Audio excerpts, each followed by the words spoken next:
Bonjour à tous, pour le jour 12 du calendrier de l'Avent, on va faire des truffes au chocolat version Elsie. Pour cette recette, c'est très simple, il te faudra juste 150 g de chocolat qu'on va verser dans un plat.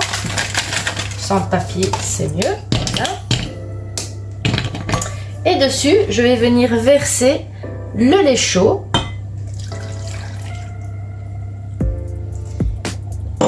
Et mélanger pour que mon chocolat fonde dans le lait chaud. Donc ici j'ai mis du lait d'amande, mais bien sûr tu peux utiliser du lait de vache ou un autre lait végétal. Voilà, je mélange. Voilà, donc mon chocolat est fondu. Il reste encore un tout petit peu, mais je vais bien mélanger encore. Je vais venir ajouter 10 g de purée de cacahuètes, donc ici c'est plus ou moins une cuillère à café, et je remélange bien.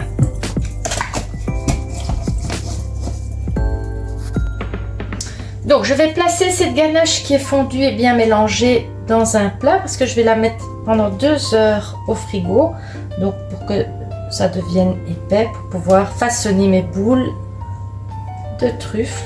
Ça sent bon le purée de cacahuètes.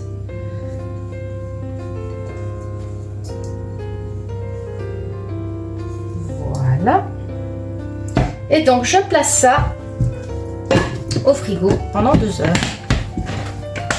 Là, mon chocolat est en ganache ici, et maintenant je vais venir faire des petites boules.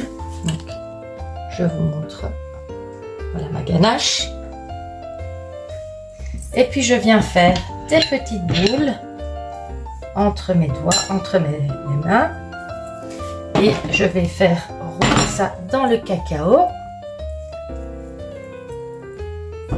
Voilà.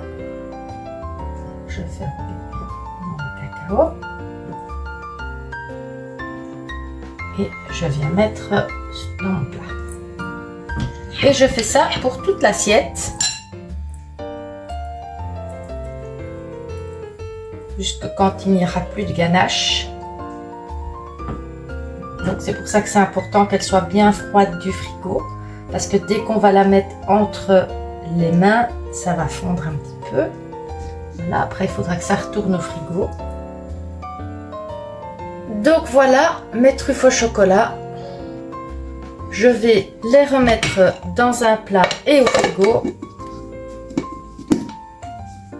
Donc je les couvre pour les mettre au frigo. Voilà. Et goûter cette fameuse truffe au chocolat. Donc voilà.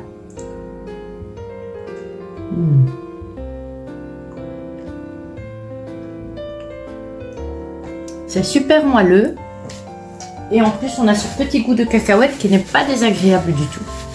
N'oublie pas, si tu as aimé cette vidéo, de liker, de partager et de t'abonner si ce n'est pas encore fait. À demain!